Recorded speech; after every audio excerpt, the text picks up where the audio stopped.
Assalamualaikum warahmatullahi wabarakatuh.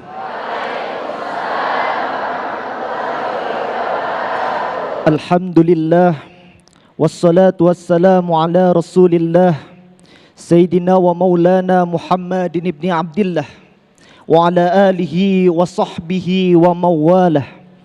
La hawla wa la quwata illa billah. Rabbi israhli sadri wa yassirli amri wahlul uqdatam min lisani yafqahu qawli.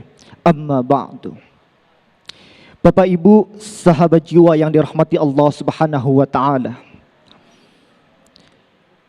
Kisah Nabi Ibrahim, Siti Hajar dan Nabi Ismail alaihissalam penting sekali untuk kita renungkan terkait pengorbanan, cinta, kasih sayang dan perjuangannya menuju ketaatan kepada Allah Subhanahu wa taala. Bagaimana kita bisa belajar dari Nabi Ibrahim, Siti Hajar dan Nabi Ismail ketika kita ingin menjadi pribadi yang tangguh, taat dan takwa kepada Allah Subhanahu wa taala. Bapak Ibu hadirin sahabat jiwa yang dirahmati Allah Subhanahu wa taala. Bisa kita renungkan bagaimana ketangguhan Siti Hajar ketika Siti Hajar ditinggalkan oleh Nabi Ibrahim alaihissalam saat berada di padang pasir yang begitu panas dan begitu tandus. Dari kisah ini kita harus belajar bahwasanya untuk bisa taat kepada Allah kita harus benar-benar mengorbankan diri kita, jiwa kita, perasaan kita, apapun itu. Bahkan mungkin kalau kita sedang diuji, karena ujian kita yang diberikan kepada kita adalah membuat kita menjadi pribadi-pribadi yang tangguh, menjadi pribadi yang lebih taat dan membentuk ketakwaan di dalam hati kita. Hadirin rahimakumullah. Allah Subhanahu wa taala berfirman dalam Al-Qur'an, "Wa may yattaqillaha yaj'al lahu makhraja." Kalau kita betul-betul pasrah kepada Allah di saat suka maupun duka, di saat sulit pun kita ingat Allah, kita takwa pada Allah. Wa may yatawakkal 'alallah fa huwa hasbuh. Kita ketika berpasrah kepada Allah Subhanahu wa taala, sahabat jiwa yang dirahmati Allah, maka Allah akan memberikan sesuatu hal yang mudah. Kita akan dicukupi segala kebutuhan kita. Maka ketika saat ini kita sedang sakit, kecewa, sedih, usaha sedang diterpa masalah, keluarga sedang diterpa sebuah masalah, ingat kita harus takwa pada Allah. Ingat pada Allah, karena yang melembutkan hati kita, yang menguatkan hati kita, yang menguatkan iman kita, Allah Subhanahu wa taala. Allahumma ya muqallibal qulub, tsabbit qulubana ala dinik.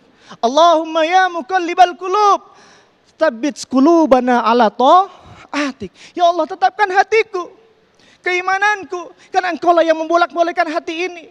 Maka ketika kita berpasrah kepada Allah, mendekatkan diri pada Allah, meminta pada Allah agar hati kita selalu ditetapkan, maka insya Allah kita akan bisa menjadi pribadi-pribadi yang tangguh, kuat, dan bisa senantiasa taat kepada Allah Subhanahu wa taala. Segala sesuatu yang kita lakukan ketika mungkin saat ini kita diuji oleh Allah, itu merupakan suatu pelajaran bagi kita untuk terus tumbuh. Mungkin hari ini kita tidak diperintah oleh Allah untuk menyembelih anak kita. Mungkin hari ini kita tidak diperintah oleh Allah, tidak diperintah oleh Allah untuk meninggalkan keluarga kita di tempat yang jauh, di tempat padang pasir yang begitu panas, tidak.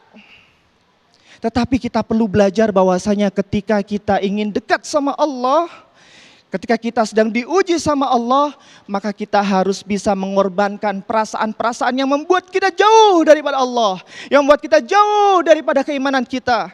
Kita harus senantiasa melembutkan hati kita, sehingga Allah senantiasa membimbing kita di jalan-jalan yang membawa kita ketaatan, yang membuat kita dekat kepada Allah Subhanahu wa taala. Amin.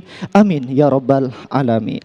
Masya Allah, itu dia sahabat jiwa, kita baru saja dengarkan nasihat dari Ustadz Aqil Baihaqi sekaligus pelajaran keikhlasan dari Nabi Ibrahim alaihissalam. Ikhlas memang sebuah pekerjaan maupun amal yang kita lakukan tanpa mengharapkan imbalan seperti pujian dari manusia, namun hanya semata-mata mengharapkan ridho dari Allah. Seperti yang dilakukan oleh narasumber kedua kita, ada di samping saya, ialah Mbak Liana Yasmin. Assalamualaikum Mbak Liana. Waalaikumsalam warahmatullahi wabarakatuh, Mbak Indi. Bagaimana kabarnya Mbak Liana, sehat? Alhamdulillah sehat. Masya Allah. Nah, sahabat jiwa, Mbak Liana ini juga belakangan aktif ya dalam berdakwah dan juga membimbing umahat yang baru mengenal Islam agar tetap istiqomah dalam menjalankan agama Islam. Untuk lebih lanjut mengetahui bagaimana sebenarnya sosok dari seorang Liana Yasmin, kita saksikan terlebih dahulu video profil atau tayangan berikut ini.